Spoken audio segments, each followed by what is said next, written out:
Pires and Arthur Johnson getting set for our first bout of the evening.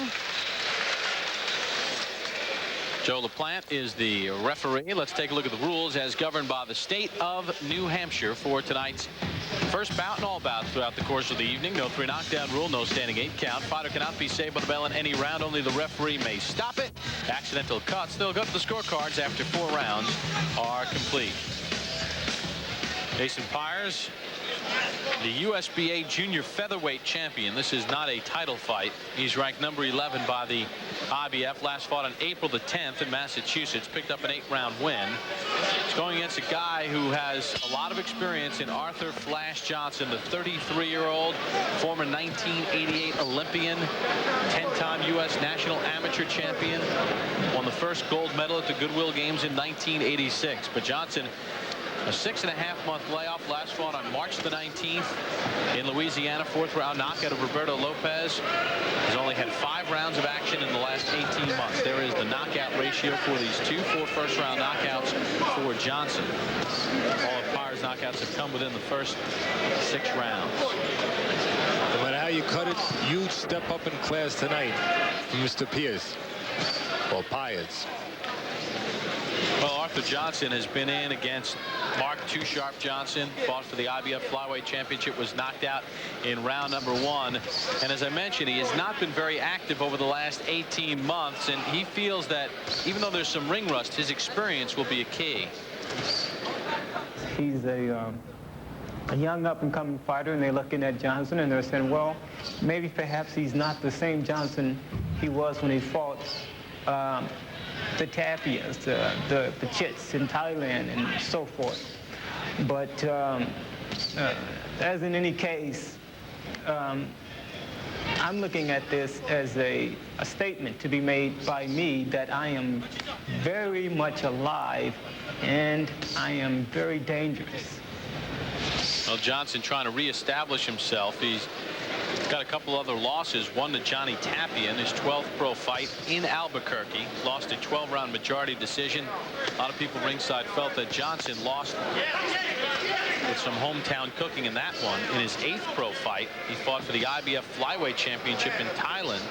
Another fight that there was a lot of home cooking involved. So Johnson's been in against tough guys. But Teddy, a lot of people in boxing have sort of forgotten about him because he has been inactive. And after that Mark Too Sharp Johnson loss, you know, he really has to rebuild his career. Well, this is the place to start it. And with an undefeated opponent in front of him, you couldn't ask for a better opportunity at the point that he's at in his career. Johnson says that weight was his big problem. He said that he was fighting at too light a weight for too long. He said going into the Johnson bout, he had a lot of problems with the weight. Good right hand by Johnson and the left hook to the body. He said he had low blood sugar. He said after that Johnson first-round knockout, in which he was knocked out immediately, he was ill for about 4 weeks because of low blood sugar. And he said this move up in weight was long overdue. Well, Pires has never been in with this kind of caliber of opponents before. He's going to find out tonight really where he belongs in this division or in any division. Pretty good round number 1 for Arthur Flash Johnson against Jason Pires. Scheduled for timing you on the way in. All right, well, that's coming up in our main event. Should be a good one. Should be a good action bout. Round number 2 underway between Arthur Flash Johnson and Jason Pires.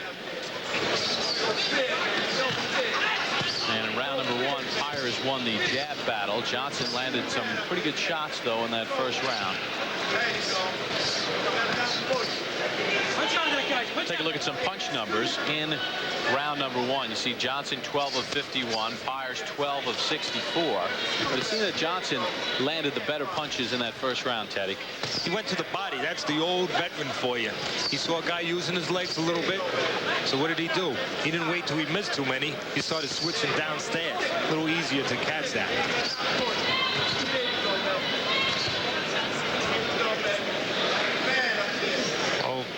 Mr. Pires is going to need any edge he can get tonight if he's going to have a shot to win the biggest fight in his career.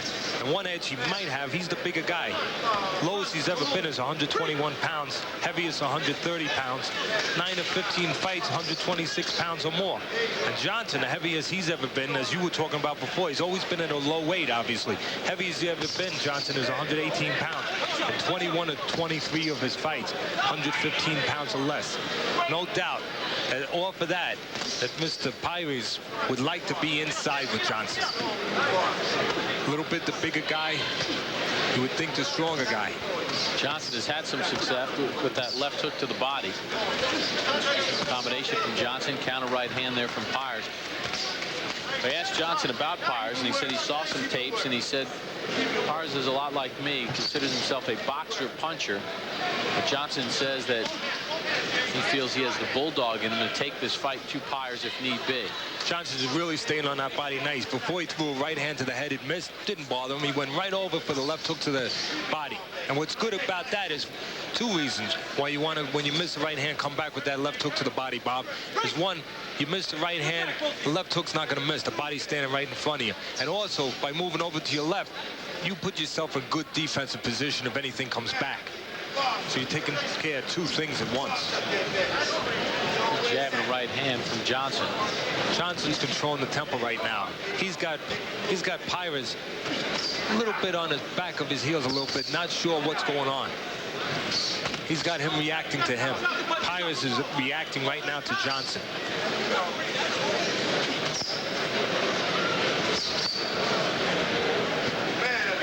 Interesting bout shaping up between Jason Pires and Arthur Johnson here in Salem, New Hampshire. This bout is scheduled for 10 rounds. Good left hand by Johnson. Johnson's picking his spots nice. Figure skating, and then one for hockey. Round number 3 underway between Jason Pires and Arthur Johnson. New England area, New Hampshire, Massachusetts, Maine, Rhode Island, hotbeds for amateur hockey, figure skating. Take a look at some numbers as compiled by CompuBox. In round number 2, you see Johnson had the edge. Both these guys were good amateurs. Of course, Arthur Johnson was a tremendous amateur, 190 bouts, 10-time national champion, 1988 Olympic team he was on in Seoul, Korea. Controversial loss in the quarterfinals. Of course, Arthur Johnson, being that he had a big amateur career, you know he fought some good fighters that became good pros. Well, he beat 4 guys in amateurs who went on to win world titles in the pros at lighter weight classes. Kennedy McKinney, Michael Carbajal, Eddie Cook, and David Rimmon. Good left hand to the body by Johnson. So he used that jab to set it up nice. Nice lead right. Johnson's controlling the rhythm right now. Sometimes he leads a little bit, makes Pires get a little bit defensive, and then when Pires comes forward, he counters him. Teddy, I wonder for Jason Pires, I mean, here's a guy that is obviously stepping up in class. 5.5-month layoff, finishing his college degree, getting his degree this summer. He had some summer classes to take. This is really a rough guy to be coming off a layoff against. Yeah, it is. Be a rough guy, a good point. Be a rough guy to be fighting at any time in your career, especially coming off an inactive period. And Pires admitted that in the gym at times in preparation he was a bit rusty.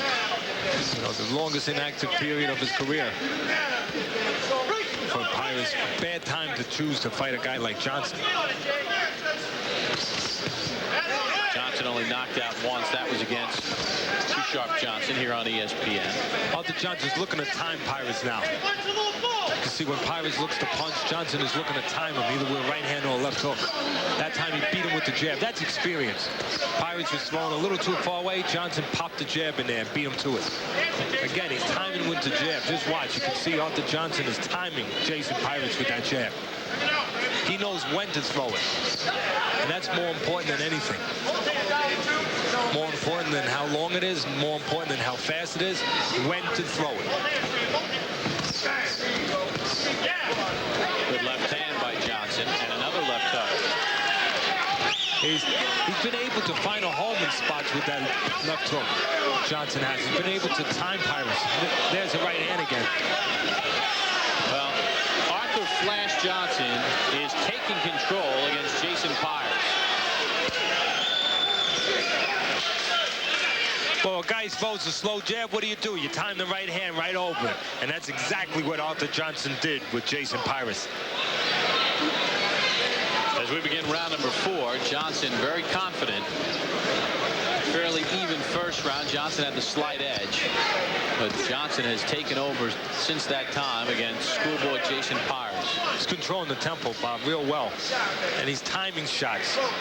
And the bad news for Jason Pires is he's timing shots on both sides, right and the left, like that. Take a look at the punch numbers through 3 rounds. Johnson landed 21 punches in round number 3. So it's not like there's one side that Pires say, all right, let me tighten up on that side. I'm a little weak on the left side. Johnson has him covered on both sides. Starts to make you a little tentative, worried to do things. Pires throws the left jab a little slow. He gets timed with the right hand. And Johnson also times him with the left hook. So he keeps it very even. And there is legendary trainer Angelo Dundee in the corner of Arthur Johnson. Angelo was with Muhammad Ali all those many years. One of the real good guys in the sport. A lot of people don't realize tonight he's working as a cut man. Angelo Dundee was always a great cut man. Tremendous cut man. He got the obviously the attention for being a great motivator and a great corner man, which he was, but he was a terrific cut man for years. Because he made those great moves in the Ali corner when he had to send Ali out in the Liston fight, when Ali got something in his eyes, probably Monso's solution from the cut from Liston, and he couldn't see and he started to panic and was still in a young Ali. And Angelo Dundee, the cool guy that he was able to say, hey, get out there and just move. And then all of a sudden everything became okay. Maybe if Ali doesn't have him in his corner at that time, a calm guy like that, there's no Muhammad Ali. Because if he doesn't get past that fight, history has changed. Well, he was very high on Arthur Johnson. We saw Angelo yesterday and today. And he's very pleased with the weight of Arthur Johnson. He feels that the kid was drying himself out. Good right hand by Johnson really hurt Pires. See, Pires has a bad habit of throwing that jab from a little too close, and he doesn't move his head. He's getting time with right hands from Johnson. Then he's afraid to come forward, obviously. Then when he starts to step back, Johnson catches him with the left hook as he goes back. You can actually see those things happening. Comes forward, gets hit with the right hand, then he says, all right, let me go back. And then what does Johnson do? He steps with him with a left hook, like that. So in other words, Johnson has Pires a little bit mixed up. Well, Flash Johnson starting to totally dominate the New Bedford, Mass native. Well, right hands have been the nemesis of Mr. Pires tonight, and Johnson knows that. He's found a home with it. He keeps landing it. Jason Pires began boxing at the age of 7. His grandfather, his father, and his brother were all boxers. His father passed away in 1996 after a battle with leukemia. But boxing is in his blood. He says he just loves the sport. He says if it doesn't work out, I'll become a state trooper. He has a college degree to fall back on. You see the power punches through 4 rounds. Johnson dominating. And Angelo Dundee telling Johnson, don't just look for the one punch. Keep working that body. And Teddy, I think the sustained body work by Johnson from the very beginning of this fight is paying dividends now. Yeah, well, right away, he did not allow Pires to set the pace, to set a tone. By going to the body, he started taking those legs a little bit away, started to close the gap, started to dictate what kind of fight it was going to be right from the beginning. You know, we're talking about Angelo Dundee and all the great work he did with Muhammad Ali. How about the great work he did with Sugar Ray Leonard? Yes, he went in different eras, just like George Foreman fought in a lot of different eras. On the trainer, Angelo Dundee fought in plenty of eras and helped fighters in plenty of eras. Of course, that great fight with Tommy Hearns back in the 80s when Leonard was starting to lose that fight, and that great line where Dundee told him, you're blowing it, kid. You're blowing it, kid. Teddy, his scorecard is shut out for Arthur Johnson. It's hard to argue that. The only round you could give to Pires is round 1. Even though Johnson Johnson controlled the pace. The punch numbers were virtually even. See, Johnson's a real good counterpuncher, so he can do all of it. He's not a big banger, but he can do it all. He mixes his punches up. He went down and up with the right hand there. A lot of guys do that with the left hand. He does it with both hands. That's why it's very hard to get one-sided on him, to say, all right, I'll take this side away, because you have to worry about both sides with a guy like Flash Johnson. And that's how Johnson has to be. He has to be able to be complete in all areas, because he's not physically overpowering with strength. Real good boxer. Teddy, I think it's safe to say if Jason Pires is ranked 11th, Arthur Johnson should be able to move into the top 10 after this performance. He is not ranked in the top 15 by the IBF. It should work that way. And he's dominating this fight to this point. Very versatile. He can catch on the outside like that, and he can work inside because he's real technically solid. He can stay inside with you, make you miss, slip a little bit. Well, Flash Johnson is halfway home. He continues to set up Jason Pires in this scheduled 10-round bout. For any of you young boxers out there want a lesson on how to use your jab to set up the right hand, oh, Arthur Johnson just showed you. Arthur Johnson has been setting up Jason Pires since round number 1. Digging to the body with good left hooks, lead right hands, good jabs, good combinations. And Johnson, who's coming off a 6.5-month layoff, only 5 rounds in the last 18 months. Since getting knocked out by Mark Too Sharp Johnson, putting together big round after big round, outlanding Pires 26-4 in round 5. He can really mix it up, Johnson. And at 33 years of age, Bob, it's a good point of why he can do this, why he can be so effective with a 25-year-old undefeated kid.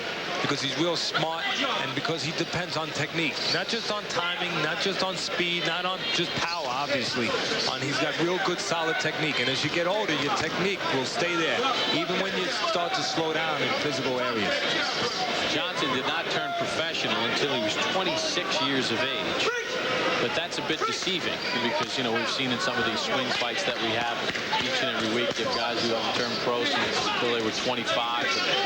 They've had other problems. This guy was as an accomplished an amateur as you'll find. So he was like a pro when he turned pro. And that's why he had a title fight in his 8th pro fight, because he had had so much experience as an amateur.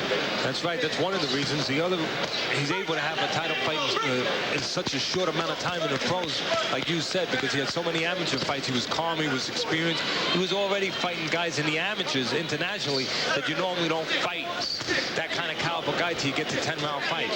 Also, being that he was such a small weight, a flyweight, he had to move fast in the pros. Right. You know, because there's not that many guys around. Yeah, 112, and he had to go to Thailand, where a lot of the guys in those extremely lightweight classes have to go. You better be able to fight in this business, but if you're a real small guy, you better be able to fight soon, because you get a couple fights, they give you a couple, and then who are you going to fight? You're going to have to fight the top guys. Otherwise, you better go look for some other way of work. Small guys usually can fight pretty well, and that's one of the reasons they have to. Otherwise, they disappear. They have to be able to fight good if they're real small, because after a couple of guys that they get to fight, they're going to have to all of a sudden start moving in the top echelon.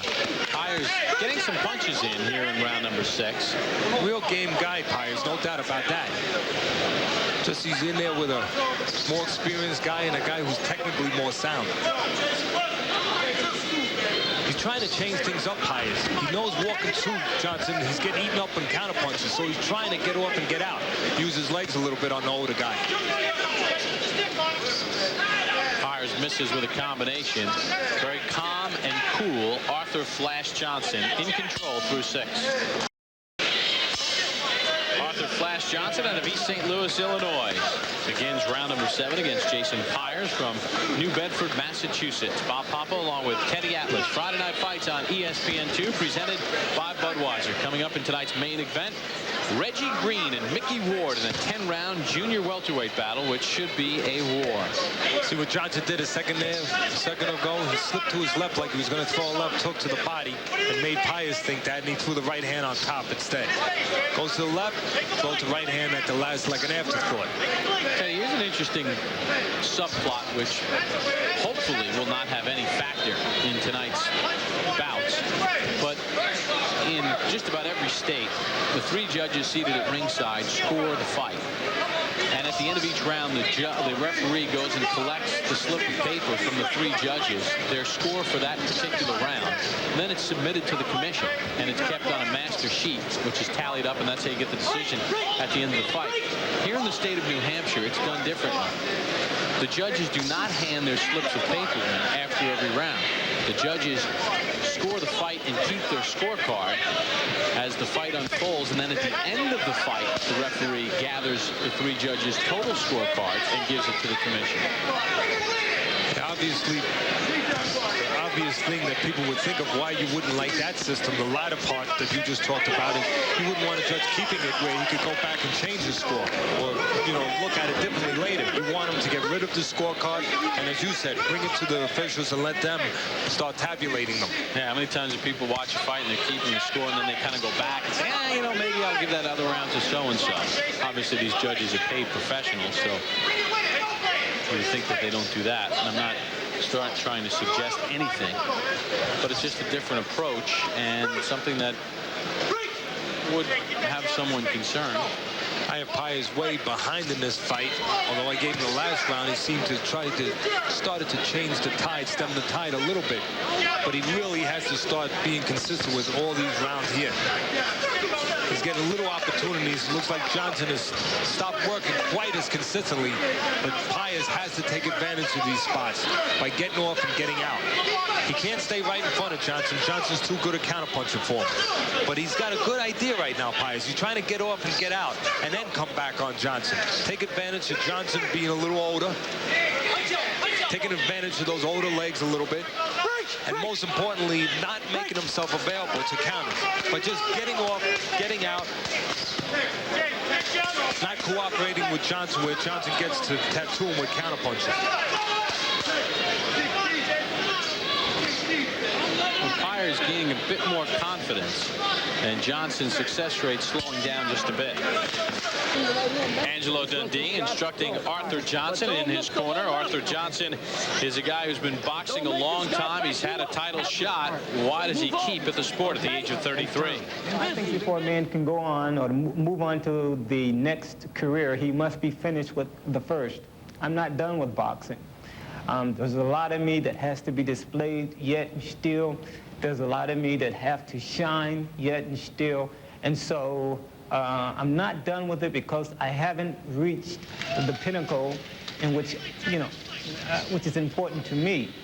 On the outside, others might say that I have reached that pinnacle, but I haven't. And so I am not satisfied. And that's what keeps me going.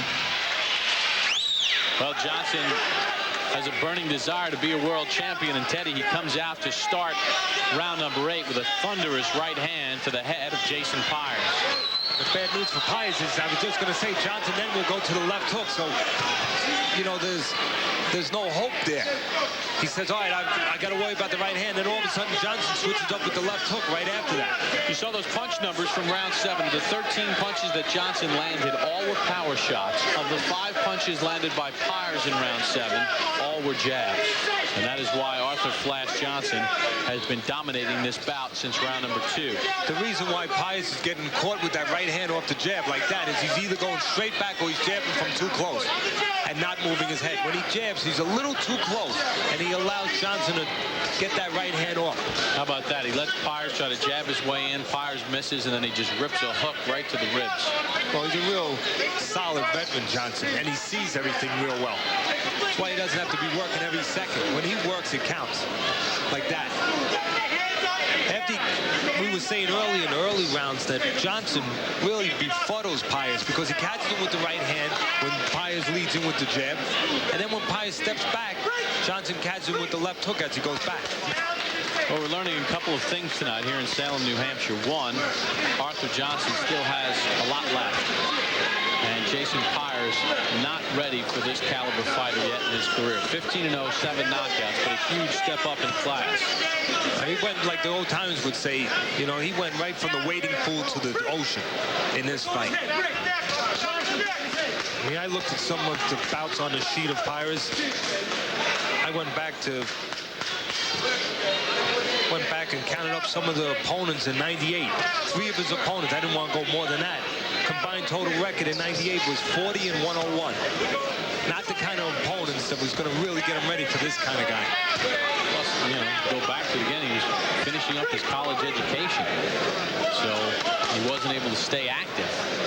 It'll be interesting to see what Pires does from here, how much he takes out of this fight as a learning experience, because one loss is not going to ruin his career. I mean, he could take a lot out of going against a guy like Arthur Johnson and use it to his advantage in the future. Well, we've had plenty of world champions that have lost their fights earlier than Pires has and gone on to be world champions.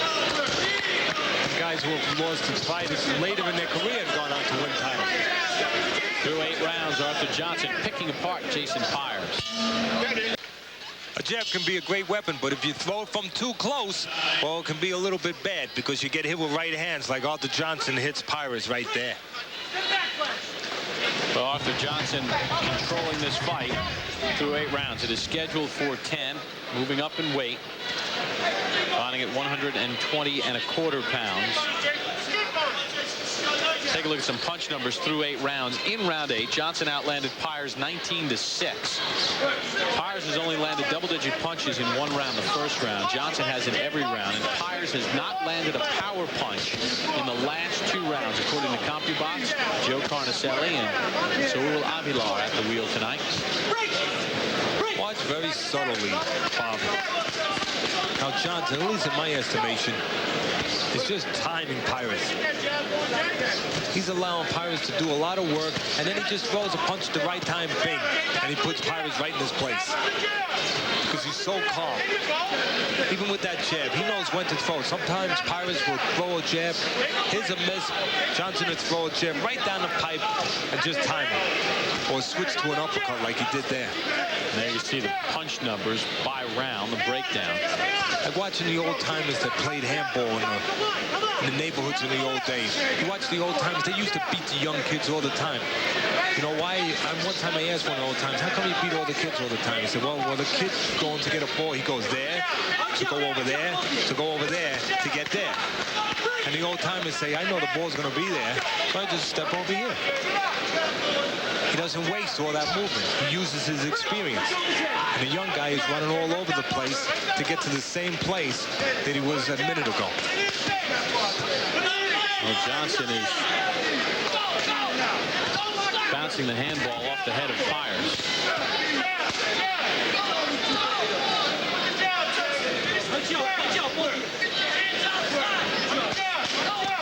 See, there's nowhere Pires can go right now. On the outside, Johnson has him with those counter right hands. On the inside, Johnson is real solid, too. And he switches it, as I've been saying. I know I've said it a few times, but Johnson switches from the right hand to the left hook real well. Doesn't depend just to live on one side. He's mixed it up real well between left hooks and right hands. Right hand by Johnson. Pires holding on. Well, the step up in class for Jason Pires has been a rough go. Arthur Flash Johnson has pretty much dominated this fight through 9 rounds. Decent round 1 for Pires and a decent round 6, but Johnson has just had the better of the action. 1 more round to go. Can Pires change his fortunes? We'll find out. From New Hampshire, glad you can join us for Friday Night Fights on ESPN2. Our first visit here. Very nice facility. Mickey Ward, Reggie Green in the main event. Arthur Johnson, Jason Pires begin the 10th and final round. No knockdowns in the fight. Johnson has really dominated this fight and has been very accurate. You take a look at some power punches in this bout. You see that Johnson has thrown 205 more. He's landed 82 more. He's just dominated Jason Pires. Step up in class for Pires has not worked out. corner of Pires, asking him to just throw punches for 3 minutes. And you get eaten up doing that when you're in there with a counterpunch. Pires is real game. But like the old timers would say, when you're in there with a guy who's real solid defensively and can counter off those defensive moves, the harder you try, sometimes the more beat up you get. Teddy, have we learned something about Arthur Johnson? Can we say he's back? He can be in contention. He's alive and kicking. Can you draw that type of stuff off this fight? Yeah, he's only lost. Let's face it. I mean, 3 of his 4 losses have been to champions in title fights. I mean, those have been his only losses. Here he is fighting an undefeated kid, and he's too experienced, too clever for him, even at 33 years of age. I mean, he is in there with a guy who's a green pro guy, even though he's 15. Even though he's undefeated at 15-0, he hasn't fought any real caliber guys, and it was the right kind of guy for Johnson. But Johnson can fit in there with anybody. Let's face it. If you're not experienced enough, he's probably going to beat you, unless you have special talent. Anytime 3 of your 4 losses are to champions and title fights, and that's not bad. And 2 of them questionable. Tapia and the fight in Thailand. Jason Pires, we talked about what a great amateur, all-world amateur Arthur Johnson was. Jason Pires was a pretty good amateur, too, about 100 fights, 96 Olympic alternate. 2-time national Golden Gloves, silver medalist. See, that time Pires stepped in with the jab, but from too close, as he stepped back, Johnson timed him with the left hook. Johnson mixes it up real well in this fight. Well thought out attack by Arthur Johnson. Started the fight, first couple of rounds, really did good body work, both with the right and left hand. Found a home for the left hook to the head, mixed it up with the straight right hand. See that time jab again? Johnson just knows when to throw that jab, and it lands real clean. Pires steps out. Johnson goes with him with the left hook. Pires steps in with the jab, reaches in a little bit. Johnson times it with the right hand. He's got everything covered. Misses the right hand. Johnson comes right back with that left hook. So there's the bell to end it. Jason Pires received a college degree this summer, and he just got a degree in world-class competition. Arthur Johnson, who's challenged for a couple of world titles with a very dominant performance. We'll get the judges' scorecards after this time out on Friday night. After 10 rounds, Johnson landed double-digit punches in every round.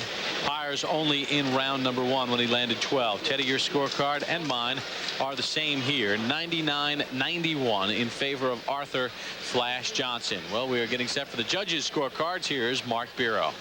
Ladies and gentlemen, we have a majority decision. Judge Gordon Champagne sees the fight 96-96, a draw. A. Stevens scores it 96-94. And Judge Jim Finnegan scores it 98-93. Ultimate winner by majority decision, Arthur Flash Johnson. Well, a little too much drama there. Maybe the state of New Hampshire had better start handing in the scorecards after every round, Teddy.